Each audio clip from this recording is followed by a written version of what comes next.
Perfect. So it is my pleasure to introduce Dr. William Yan. With extensive expertise in microbiology and infectious diseases, he has enjoyed a distinguished career at Health Canada.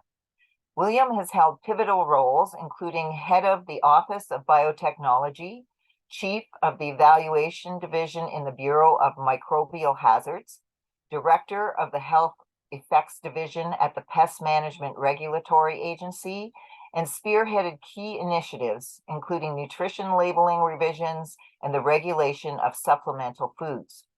Dr. Yan has also devoted over 25 years to educating students and professionals at the University of Ottawa. In recognition of his outstanding contributions, he was named Health Products and Food Branch Scientist Emeritus at Health Canada in 2023. Please welcome Dr. William Yan.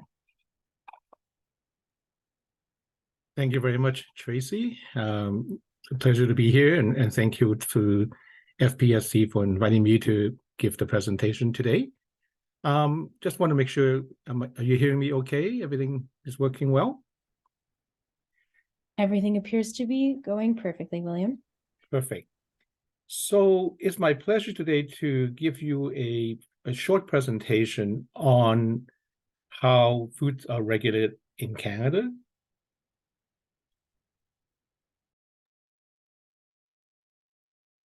Now, food regulation is a pretty complicated topic, and trying to talk about it in an hour or less than an hour is a bit challenging. So we're going to be going through it at kind of a little bit of a high level, but what I plan to do is to give you the highlights of some of the key features of our Canadian food regulations.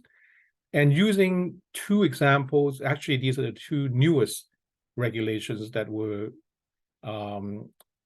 formally introduced back in July 2022.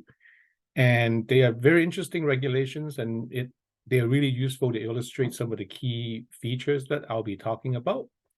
And then at the end, I will just want to quickly mention a program that the University of Ottawa has been developed over a few years ago to give a broader understanding to what we talk about today. So in case anyone is interested in looking at more information in this area, this is something that you may want to take a look at. So my presentation today is going to be there's going to be quite a bit of information, and some of the slides I will go through relatively quickly, but I decided to leave that there because just in case afterwards you'll have access to the presentation and you can actually look at those information more at your own time. So I won't be covering every slide in details, but most of them will be covered quite extensively. So as most of you probably would know, Canada has a very good international reputation as having a safe and nutritious food supply.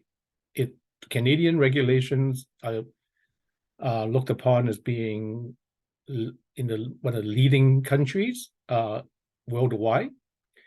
And the fact that we have a safe and nutritious food supply is not something that happens by accident. It is a result of a lot of work and a very complex system that allow us to enjoy these safe and nutritious food. There are a number of key partners that have responsibilities in our food safety system. As listed on the slide here, obviously industry, in the broad term, have a key role to play. So this includes farmers, food manufacturers, processors, distributors, food service establishments, as well as retailers. So you've heard of the terms, gate to plate. Really, everybody that's involved in the food chain and the food safety and the food system have a key role to play. Consumers also have a role to play, and that may seem surprising to some, but actually consumers obviously are the ones that are actually purchasing and consuming the food. So the more knowledgeable they are, the more they're looking for safe and nutritious foods that will help us achieve our objectives. Also, consumers play a key role in using proper safe handling practices at home, and that goes a long way to reduce the risk of foodborne illnesses. And also the fact that, we have a lot of labeling on foods. Obviously, if consumers don't look at the labels, then those labels are not going to be effective. So consumers play many key roles in the system. And then finally, different levels of government also play key roles. And here we're talking about federal, provincial, territorial, as well as municipal governments. And for today's presentation, we're going to be focusing on more the role of the government, and more specifically, the role of the federal government. Now, in Canada, our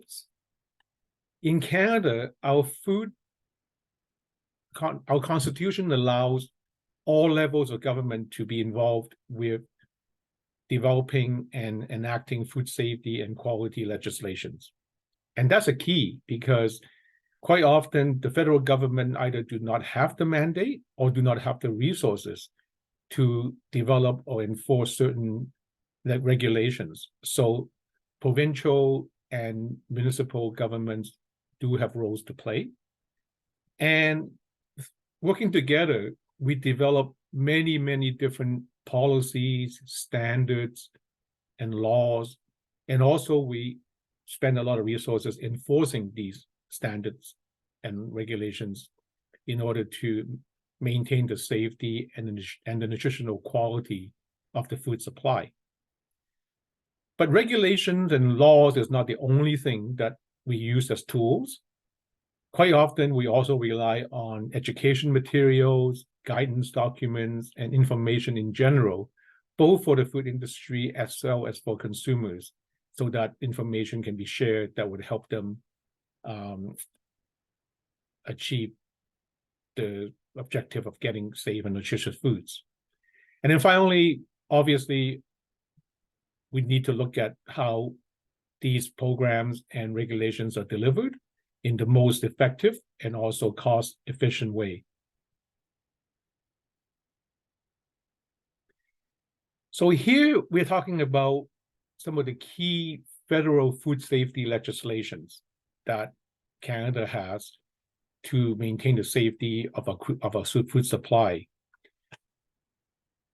These acts are legislations, and for some of you that are not familiar with acts and regulations, the way these work together is that the acts are the ones that are overarching and lays out the requirement, or it states what you can and cannot do in certain area. Whereas the regulations that supports the act really then get into the details of how do you achieve those objectives? How do you comply to what the act is telling you what you can and cannot do? So the act is at a much higher level. Usually the act is much more legalistic in the way that it's worded, whereas the regulations is more apply and is more what industry is expected to follow, and it provides the details as needed to make sure that you're complying with the act. So the first one that's mentioned here is the Food and Drugs Act. So this is a relatively old act. It was written over 50 years ago and was last updated in 2012. And the Food and Drugs Act really lay out all the core statutes that relates to food safety and nutrition requirements, also consumer protection, and also make sure that consumers are not deceived by anything that is being promoted about a food product. And this act and its regulations apply to all foods that are sold in Canada. The second act is called the Canadian Food Inspection Agency Act, and this was promulgated in 1997. And it was through this act that the Canadian Food Inspection Agency was actually formed. Before 1997, both the standard setting as well as the enforcement of the regulations were done by Health Canada. Now, in 1997, the CFIA was formed, and that's when the mandate was separated so that Health Canada now is responsible for setting the standards and regulations, whereas the CFIA is responsible for actually enforcing those regulations. And then finally, in 2012, there was another act that was promulgated, and this is a Safe Food for Canadians Act. And this really was a mean to consolidate a very large number of individual acts and regulations into one umbrella set of acts and regulations so that it makes it more efficient and also easier to comply to by food industry. So this was a huge effort to really try to make all the different acts and regulations more efficient.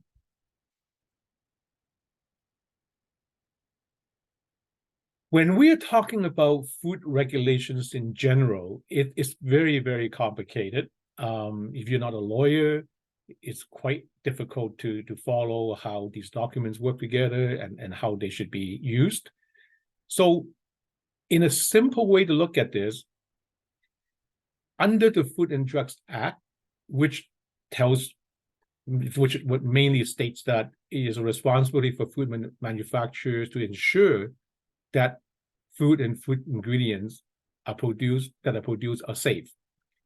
So that's the overarching expectation that everybody has to comply to.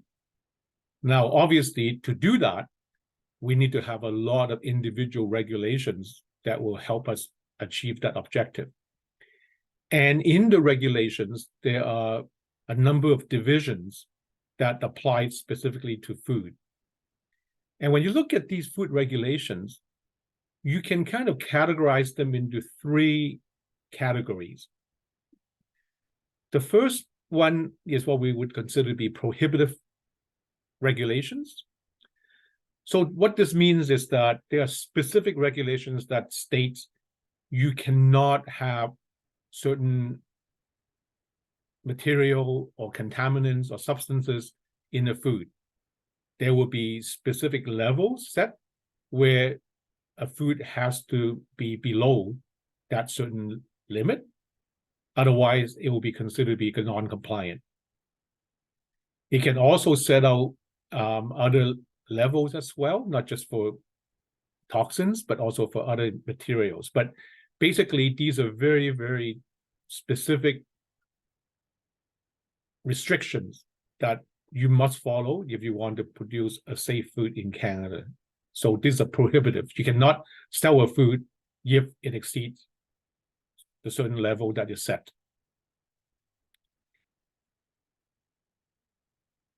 The second characteristic or second category of regulations would be what we call prescriptive regulations. So here, we're not saying you cannot have something in the food where it should not be present.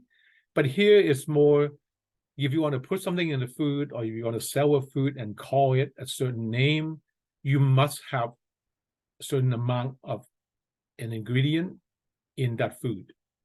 So what we call this would be what we call post-market surveillance, which I will describe a little bit more in details later in the presentation. But basically what we do here is the CFIA will monitor different foods in the marketplace after they are introduced to the market to make sure that they are adhering to the standards or the requirement that is specific for that particular food. So for example, there are compositional standards that would dictate whether you can call something a certain name. So if you want to call something either soybean oil or orange juice or milk, there are specific standards that you have to follow, and you have to meet those standards before you can call that product a certain name. And if you don't, then you are in non-compliance with the regulations. Another example would be requirement for nutritional quality of a food. So, for example, there are a number of mandatory fortification requirements for foods in Canada. Probably the most well-known would be vitamin D in milk. there are specific regulations that will dictate how much vitamin D you have to add to milk in order to make it compliant in Canada. And on the flip side, there are also a lot of restrictions where you are not allowed to add minerals or vitamins to foods in general, unless you have been, unless there's been a regulatory change to allow you to do that. And finally, another example of prescriptive regulation would be most of our labeling regulations, especially probably the most well-known, our mandatory nutrition labeling regulations. So for example, the requirement for a nutrition facts table in the back of most prepackaged products, that there's a lot of details, there's a lot of specific requirements that industry must follow. So the bilingual requirement, the size, the color, the format of the table, everything is very, very specifically laid out in details in the regulations, so that there's no confusion as to whether you have a compliant label or not, because it's spelled out in fine details what your label must look like in order to be compliant. And then finally, the third category of regulations are what we call enabling regulations, because there are some foods that will require a pre-market approval before they are allowed to be introduced to them in the marketplace.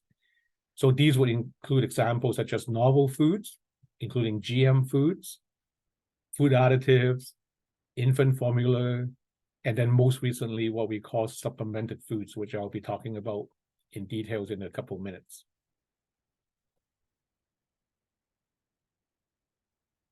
So we mentioned this idea about post-market regulatory approach versus a pre-market regulatory approach. And this is also something that is important to understand. So when you look at the food that are sold in Canada, most of these foods actually do not require a pre-clearance or pre-approval by Health Canada before they are allowed to be sold in the marketplace. Most of the food we eat don't go through this approval. Now, compared to health products, such as drugs and natural health products, vaccines, medical devices, all these products, all these healthcare products do require approval. Every single one needs to be reviewed and approved by Health Canada before they can be sold. So you may ask yourself, well, why the difference? And more importantly, how can we even have such a safe and nutritious food supply when most of these foods go on the market unchecked? Well, the reality is there is a big difference between food and drug or health products. We have a long history of knowledge on how to prepare and consume food. So in general, foods are considered to be safe if they are manufactured, prepared, and consumed correctly. Also, with the number of foods that are on the market, it's almost impossible for us to have to license every single food before they can be sold. So this is why most countries, including Canada, use a post-market regulatory approach, meaning that rather than spending our resources looking at every single food and approving it, we would put our efforts into developing comprehensive standards and regulations so that it is clear to industry what they need to do if they are in the business of producing foods. And as long as they are careful and follow all these standards and regulations, then a food should be safe for consumption. Now, obviously, there are cases where, either companies don't exactly know how to follow the regulations or there are human errors made. So once in a while, you will have foods that will not meet all the standards and regulations. And in some cases, that could lead to potential risk for foodborne illness and other issues. So to make the post-market regulatory approach work, not only do we have to have comprehensive standards and regulations, we also have to have a way for the CFIA and also the Public Health Agency of Canada to do routine monitoring, so that if there are signals of foodborne illness or non-compliance activities going on, steps are taken quickly to make corrections and making sure that the food that are problematic is removed from the marketplace and everything returned back to the normal status. So overall, the post-market approach worked very, very well in ensuring that our food supplies is safe. Now, as I mentioned earlier, there are a few exceptions where a product do require a pre-market oversight before they are allowed to be sold legally in Canada. I mentioned earlier already, so these are food that are considered to be either innovative, we just don't know enough about them to know that they are perfectly safe, so that we need to have a check before they are introduced into the market to make sure consumers are not harmed. Or we will have things like infant formula, where they are the target consumer is a very vulnerable young child whose main source of nutrition have to come from these products. So we can't afford to have any error in the composition or contamination issues for these young vulnerable populations. So that's why these products require that extra level of oversight before they are allowed to be sold. But these are the exceptions. And to allow us to do these pre-market assessments, we have specific divisions in the regulation that are targeted for each of these commodities. And that's what I referred to earlier as the enabling regulations. So what I want to do now is, after this overall introduction, I want to now spend the rest of this webinar using two examples to kind of get into a little bit more details to illustrate how these regulations actually work and how complicated sometimes they can be. So the first set of regulations is one called the Supplemented Food Regulatory Regulations, and this is actually now known as Division 29 in the Food and Drugs Regulations. So this is a very interesting, it's one of the newest regulations, but it's also one of the first ones that actually consists of both a pre-market and a post-market component. So the regulation itself is pretty standard, but there are a lot of accompanying documents called incorporation by reference documents that support the regulations. So, and I'll explain what these documents are a little bit later, but these documents work hand in hand with the regulation in order for us to safely regulate these new food products. So these are the documents. So these are four main documents that support the regulations. One is called the list of permitted supplemental ingredients. There's a list of permitted supplemental food categories. There's another document that describes all the different formats of the facts table that are required for these foods. And then finally, there's another document that spells out the details of caution identifiers that need to be put on these food, in some cases, if they contain a caution statement. Now, before we get into why we need such a big document and why we need such complicated regulations for these foods, we need to go back a couple of steps to understand how these products actually got into the food supply to begin with. One of the things that we need to do when we look at food regulation, the first question we ask is, even though it seems a little bit silly, is the product that I'm manufacturing even a food? Because if it's not a food, then it will not be then subject to under the food regulations. Now, definition of a food is spelled out in our regulations, and the definition is very, very broad. When you sit down and want to define a food, it actually becomes quite complicated. So you can read that this definition is actually very broad and it can apply to a lot of things that we may or may not sometimes think of as a food. Similarly, when the natural health products regulations were introduced in the 2000s, there was also a definition of what a natural health product is. And again, you can read this definition on the screen. So basically, we're talking about products that one would picture to be more in, capsule forms or pill form that you would take to get exposure to vitamins, minerals, or herbal ingredients that will give you some health benefits.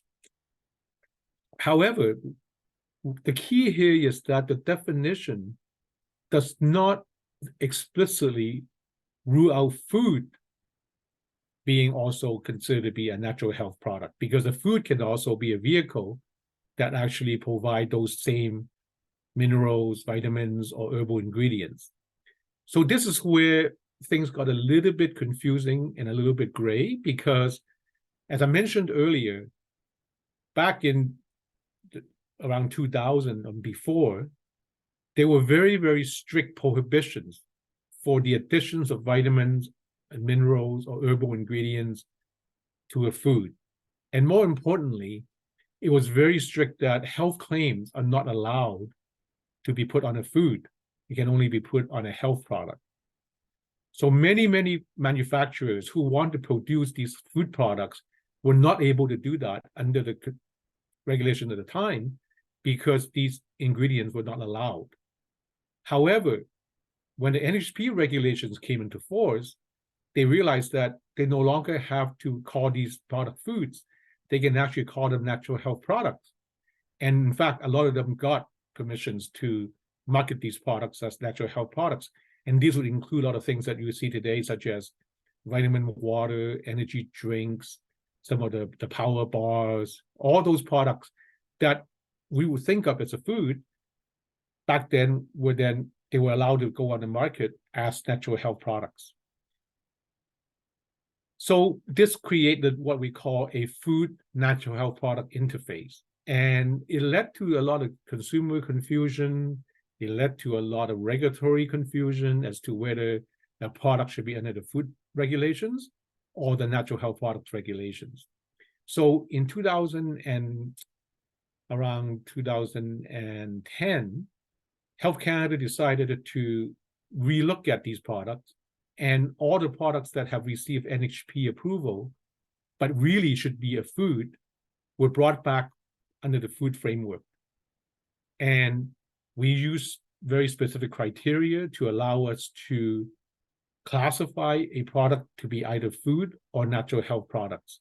It could be based on the format of the product, how it's being presented. For example, does it have a claim? Does it have a nutrition facts table? How do consumers normally perceive the product?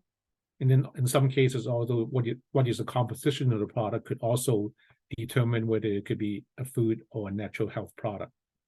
So bottom line is, by 2012, most of those products that were treated as NHPs were now considered to be foods, again, where they belong.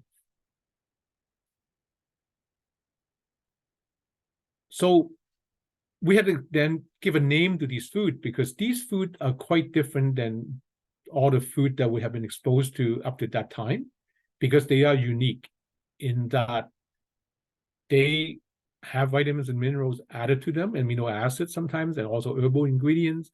Again, normally those ingredients are not allowed to be added to a food voluntarily. Also, because of all these ingredients, these supplemented foods are not meant to be consumed ad libitum, meaning you can consume as much as you want within reason. There will be strict limits to how much you can consume, depending on the age group, depending on the health status. So they are not what would be considered to be a regular food. So there are definitely risks, potentially associated with overconsumption by either children or pregnant women or other vulnerable populations. So therefore, we need to take care to make sure that all consumers are aware whether that product is meant for them or not. Otherwise, they potentially could harm themselves by being overexposed to certain ingredients in these products. And then finally, we have to separate these products from what we call fortified foods, because again, sometimes they contain the same vitamins or minerals, but the addition for these ingredients are meant for different purposes. One for fortified food is more for maintaining a public health objective. So for example, vitamin D added to milk, yes, tried its attempt to limit the disease of rickets, whereas adding the same vitamin D to a supplemental food could be just giving you some physiological benefit that is beyond just nutrition. So there has to be a differentiation between a fortified food and a supplemental food. And in Canada, what in the current status is that there are a very limited number of categories of supplemental food that are allowed. Most of the food we see in the category are beverages. So again, things like vitamin water, energy drinks, other beverage products, and then nutrition bars, and some what we call confectionery products. So things like gums or mints and things like that that contains vitamins and minerals. But really, those are the only categories that we've seen and that we have allowed to be on the market. And just to point out that actually a majority of what we call supplemental food on the market today are actually different versions of caffeinated energy drinks that contain high level of caffeine and also some vitamins and minerals. So this slide here, again, just kind of summarizes all the different categories of food that we need to regulate. So this seems simple, but again, when you look at products, you need to be able to be confident that you're putting them into the right category. So we have things that are what we would think of as conventional foods, which are the majority of the food that we consume. We have fortified foods that require specific addition for certain vitamins and minerals for public health reasons. And now we have this new food called supplemental foods, which are food that actually have added vitamins and minerals, but they are added for a different reason than beyond just public health. And then finally, we have some similar products that contain also the same ingredients, but they are in very different formats, such as pills or capsules or using stopper, eye drops. So these are all considered to be what natural health products because of the different formats. So getting back to the supplemental food regulations, again, we talked about earlier that really these foods, once they became food again, they were non-compliant because of a lot of the ingredients, because of the labeling. So we had to find a way to accommodate these foods while we came up with new regulations, because at the time, these foods would be non-compliant and illegal. So to do that, while we were developing the new regulations, we had to issue what we call temporary marketing authorizations to allow these products to be safely sold in the marketplace while we come up with these new regulations. And this is one of the first times that we had to do that for food products. And it led to a lot of work by both industry and Health Canada. So having the regulation finalized in 2022 was a big relief for both the industry and for Health Canada, because we don't have to keep issuing TMAs anymore. So when we look at the objective for these regulations, there are actually three key things. One is, as I mentioned earlier, these foods are unique. They have ingredients there that need to be looked at very carefully for certain vulnerable populations. So that's why we had so many of the supporting documents in the regulation that spells out specifically what category of food can be supplemented, what ingredient can you use for supplementation, what level are you allowed to add to each of these foods? And finally, what kind of labeling or caution statements you need to put on these products so that consumer can be aware if the product is actually meant for them or not. So having very, very detailed ingredients and categories and levels is important. Having good labeling that would give information to consumers so that they can make a safe and informed choice is also a key part of the regulations. And then finally, another key part of the regulation is that the regulation should not only look at products that are out on the market today. The regulation should be robust and flexible enough so that they will still be relevant for products in the future, because industry will continue to innovate. They will continue to bring new categories or new ingredients into their formulation. So the regulation should be flexible enough to accommodate an innovation. And this is where the pre-market, post-market idea comes in again. So the very prescriptive, the number of categories that you can supplement, the ingredients that you can add, the levels, as well as all the labeling requirements, those are spelled out very, very prescriptively in our regulation in those incorporated by reference documents.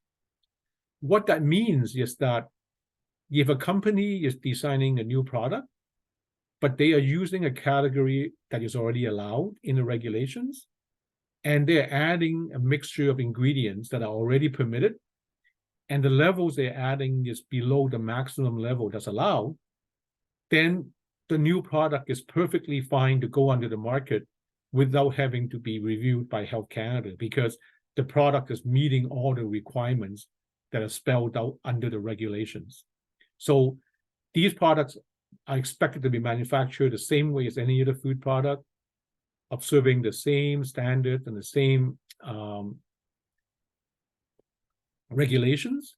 So they are managed post-market, meaning they will only be subjected to enforcement if something goes wrong. So that's the post-market flexible way of introducing a new supplemented food. However, we also had to introduce a pre-market component because we want to make sure we are allowing for industry innovation.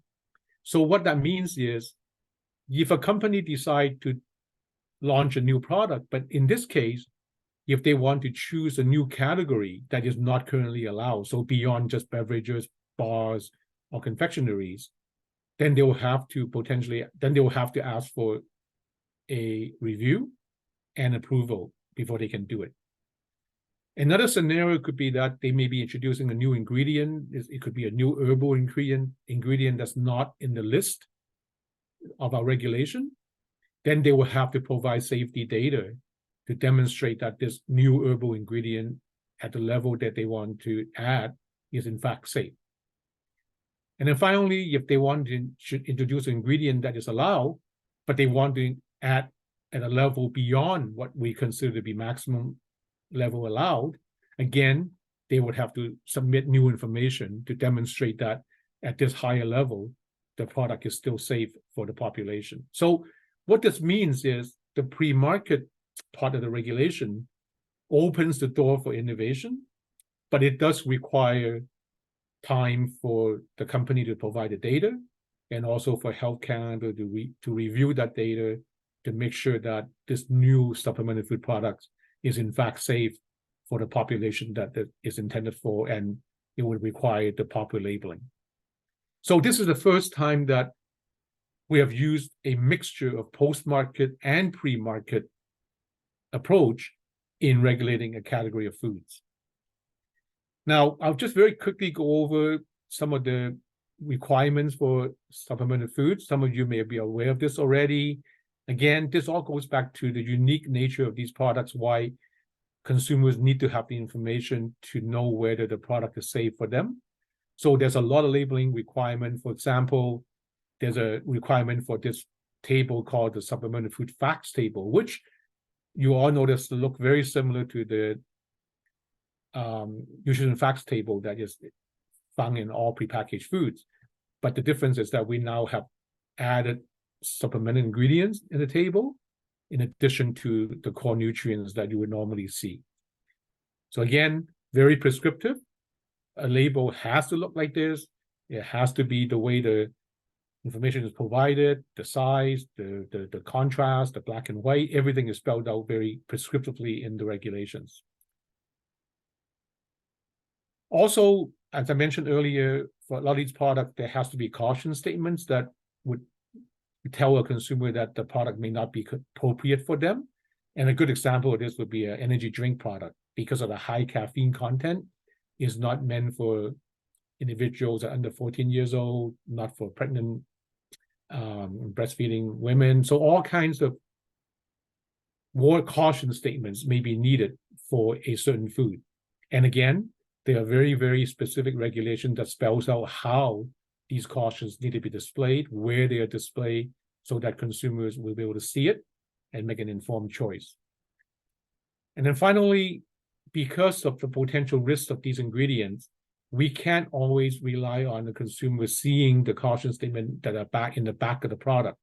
And that's why we decided it was important to introduce a symbol on the front of the product that would actually caution a consumer that they need to go to the back and look for that caution statement, because there's something about this product that may trigger potential risk for certain population.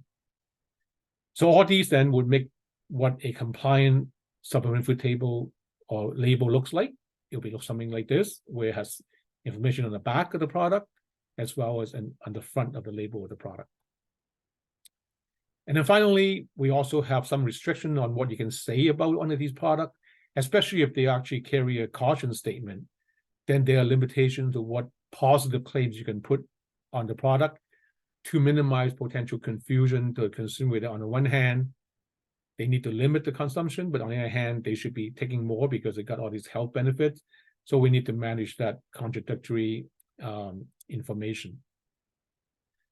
So even though the regulations were promulgated or published in 2022, because there were already a lot of products on the market under the TMA, we can't expect industry to change all the labeling and all the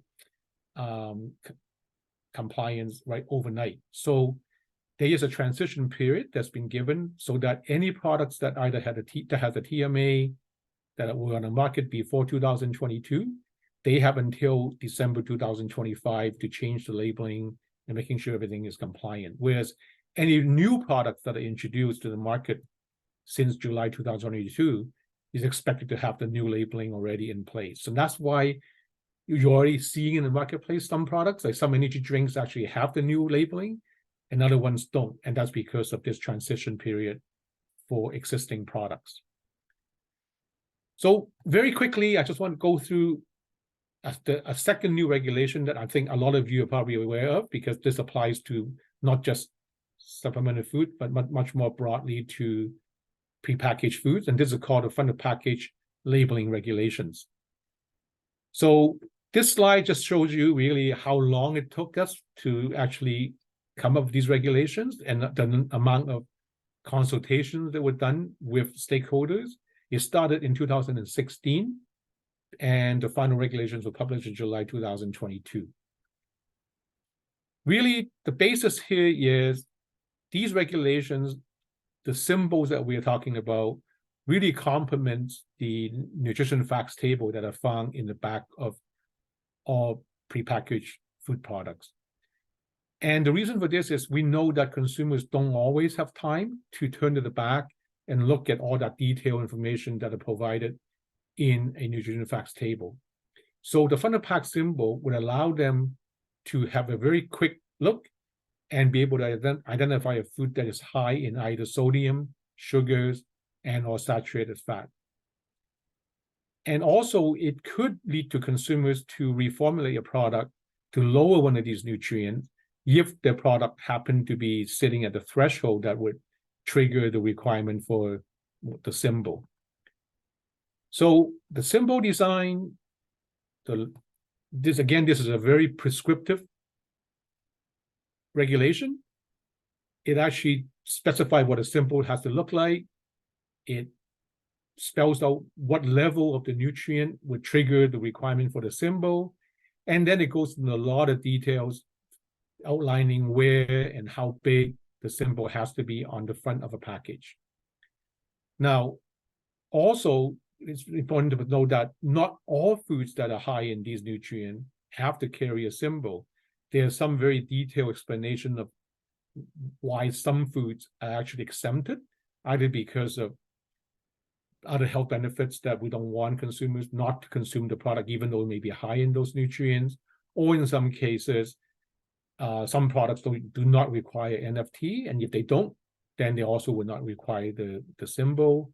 And then finally, there's in some cases there's a view that it's redundant to call something high in sodium when consumers already know that the product is in fact salt, for example.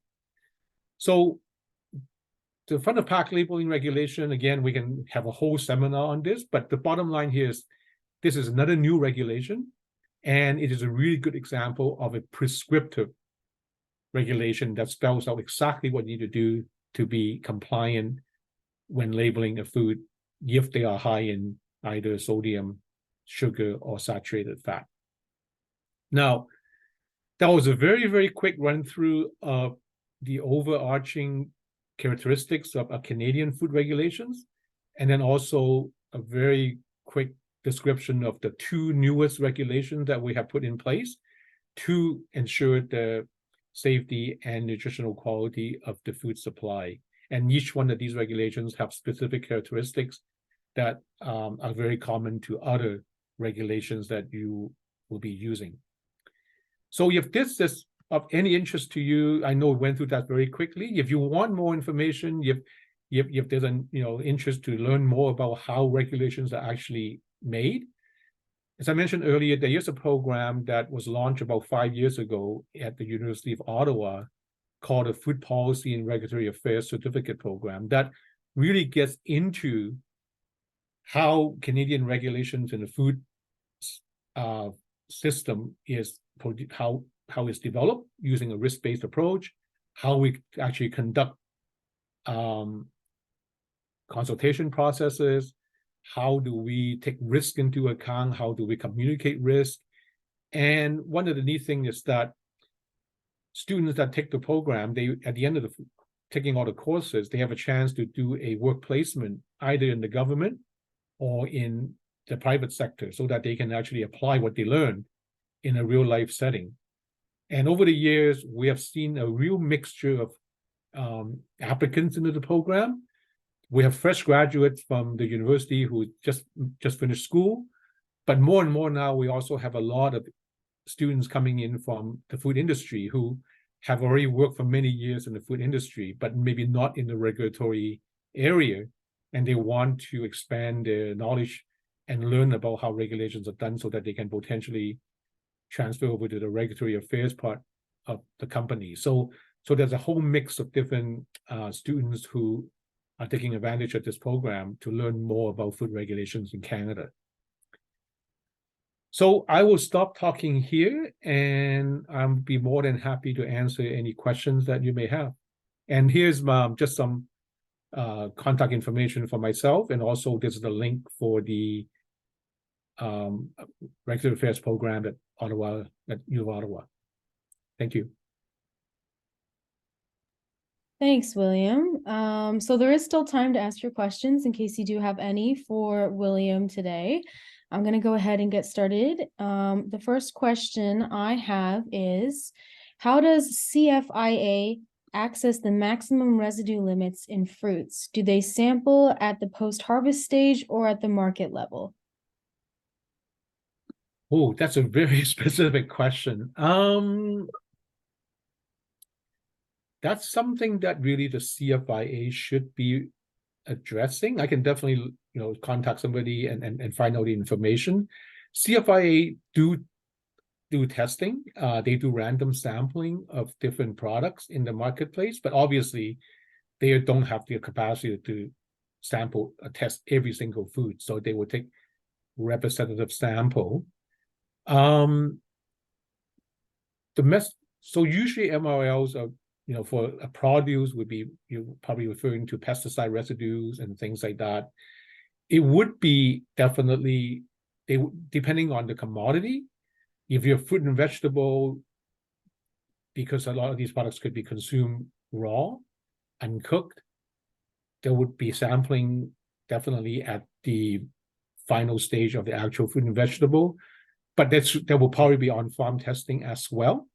But that may or may not be under the CFIA. That could be under the Pest Management Regulatory Agency or other bodies that would do that. So it's a complicated question. It all depends on which specific product we're talking about. But the bottom line is testing is important because we do want to make sure that those standards and regulations are adhered to, because that's what our entire post-market approach is relying on, is everybody following the rules and making the food appropriately. Perfect. Thanks, William. The next question is about natural health products. Can API be used or only food grade ingredients?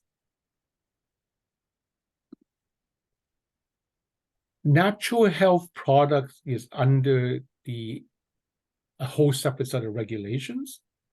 Now, in fact, they are more like health products. So they are under a much closer scrutiny when it comes to licensing of the manufacturing facility and the grade of ingredient that must be used. So in some cases, if the product is more like a food product, then definitely food grade would be one of the criteria. But if you're not using a food ingredient, then they have specific requirements as needed to address the quality of the ingredient, more on the side of a health product rather than what we would consider to be a food. Okay. And sort of similar off of that, again, natural health products, can enzymes be used in natural health products? Should they be pharmaceutical grade or food quality? Is one or the other allowed versus the other? Yeah, so again, it's probably the same answer. So all depends on the product itself. Is it, what is the format of the product? Is it a pill format? Is it a capsule? So all depends on, how the product is formulated and how it's being used will dictate what level of purity or what grade the enzyme has to be. But if it's a food product, then if you use a food grade enzyme, that should be appropriate. That should be more than appropriate. Yeah. Okay. Awesome. Okay, so for prescriptive regulations, mandatory labeling for natural health products or any set of regulations for labeling, what happens when the regulation does not specifically state, for example, that ingredients on the facts table can or cannot be in bold? In other words, the natural health product regulation does not prohibit bolding medicinal ingredients on the facts table. Does this mean that medicinal ingredients can be bolded? Okay, so that's really outside the scope of today's discussion, because food labeling is very different than natural health product labeling. The principle is the same, but when you get to the fine details, it's very different. In the nutrition facts table that we talked about for food, whether something's bolded or not is very specifically spelled out. You can't just go ahead and bold a nutrient if you want to. You have to adhere to what is specified. But I can't speak to, on an NHP side, one ingredient versus another. That's just not my expertise area. Absolutely understandable, no problem. Are the food additives being regulated properly? Oh, sorry, hold on. I don't think I understand the wording on that question. We'll move on. Would prepackaged filtered honey for wound treatment, burns or cuts, etc., fall into natural health production, or would that be more of a drug? My goodness. Well, I can tell you it's not good food. No.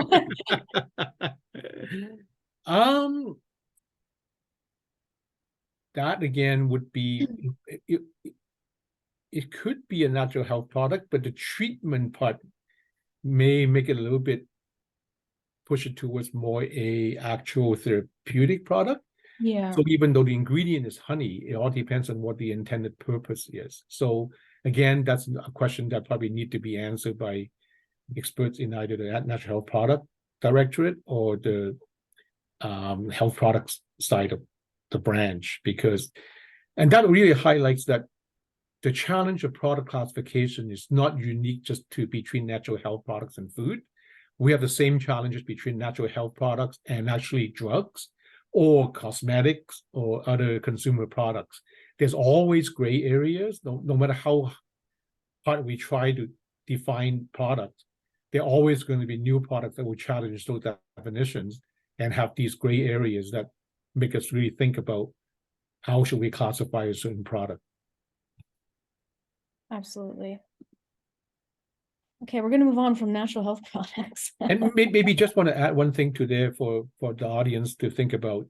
So these are excellent questions. And my suggestion for everybody is, if you have a doubt at all how your product should be classified, before you do anything, you should contact Health Canada and seek the guidance and advice to help you classify your product before you spend any time or resources trying to figure out how you're complying with certain regulations, and then be disappointed to find out later on that you actually not even regulated under those regulations because you actually classify as a different category of products altogether. So you should, when in doubt, always should consult with Health Canada to find out what is the classification of your product. The next question I have is, does supplemented food cover infant fortified food? Very good question. So we took really a lot of care to not only define what a supplemented food is, but we also in the regulations define what it is not.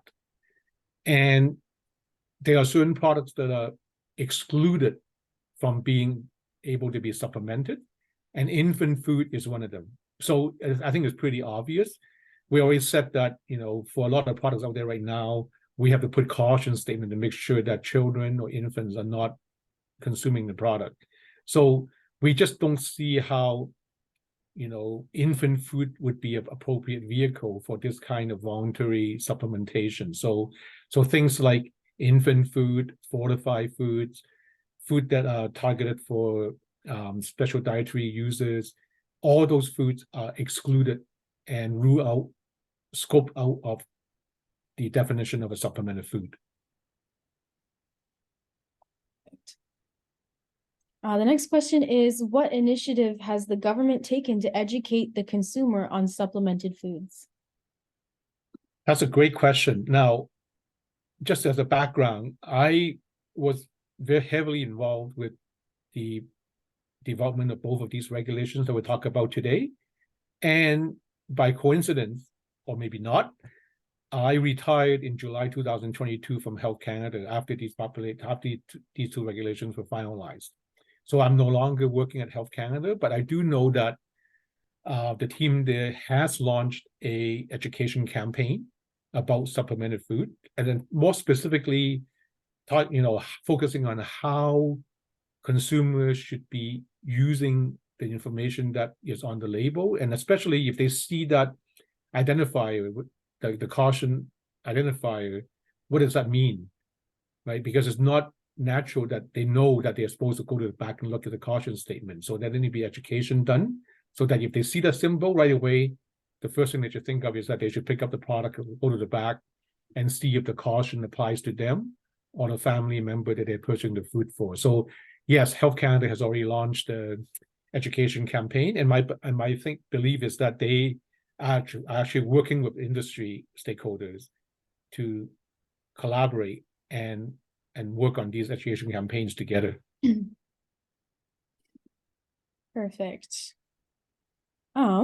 Next question is, are food additives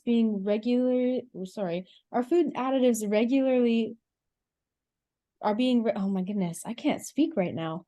Are food additives being regulated properly in the food industry? That's an interesting question. I'm not surprised by the question, because food additives, especially things like artificial sweeteners, have been in the news a lot recently. There has been some questions about the safety or the long-term safety of consuming these ingredients. So the short answer to the question is yes, because industry that uses any food additive have to be sure that the additive they're using has been approved by Health Canada and is being used in a way that has been approved in the category of food they're allowed to add it to and the level they're allowed to add to. Now, maybe the question is actually asking, are Health Canada's regulations and the way we assess food additives appropriate? There again, Health Canada set our criteria, our assessment process based on international guidance and based on international collaboration with other countries and other regulators. So we use the best science available, and there's a lot of safety factors built in deciding what additives can be used in what food and at what level can it be added. So based on all the science that's available, based on all the detailed risk assessment that's done before additives allowed, all the users, if industry uses it according to what is allowed, there should be no hit risk to the consumer if they consume the products at the level they consume at. Now, there's always new science that becomes available, and that's why both Health Canada and international standard setting bodies often go back and reassess and reevaluate some of these ingredients to make sure that the latest science still support their uses. And that's in fact what the latest risk assessment did on aspartame. They actually relooked at all the evidence to make sure that the current level of use and the products are being used in is still safe for consumers overall, not just for Canadians, but for all consumers. Okay, and the last question kind of ties into that. I think you touched on it very well. A lot of food products have additives. Isn't it a risk for vulnerable people such as children? Really good question. When Health Canada and other regulators do the assessment on the safety of additives, exposure is a key part of the assessment. So they will look at the food that is being considered. The first question you ask is, well, who is the most vulnerable population that's going to be consuming this food? And quite often, children will always be at the front of the line when it comes to vulnerability. So is this food actually consumed by children? And if it is, then there was an extra layer of safety factor that's built in. And so whatever amount is allowed has to be so far below whatever risk level that could be considered to be a maximum before that ingredient is allowed to be sold as a food additive. So if children is going to be exposed to that food, you can be assured that that's taken into account in the safety assessment. Perfect. Well, William, that's all the questions I have for you today. So I'm going to hand us back over to Tracy for some closing remarks before we wrap up. Thank you very much, William. That was very interesting. I too am always looking at the labels on the back and trying to decipher what is going on there and trying to figure out how I can read it better. I think it's getting more and more clear for us as consumers, and I think it's very helpful and kind of eases your mind to know that all these regulations are in place so that we are having faith and confidence in our food that we're producing for people because we have those regulations built all around there. Thank you everyone for coming, and for those of you that have hung on a little bit past our end time, but I think the questions were interesting. Thank you again, William, and we are looking forward to our next Speaking Food series, which will be at the end of October, and we'll be getting out some information there. As Geneva said, she will be sending out a link. William has put his email address there in case any of you want to contact him to ask him any questions. So he's very graciously offered to do that. And we will be including his presentation in the link as well as the recording for this session. So thank you very much, everyone. And I hope you have a great rest of your week.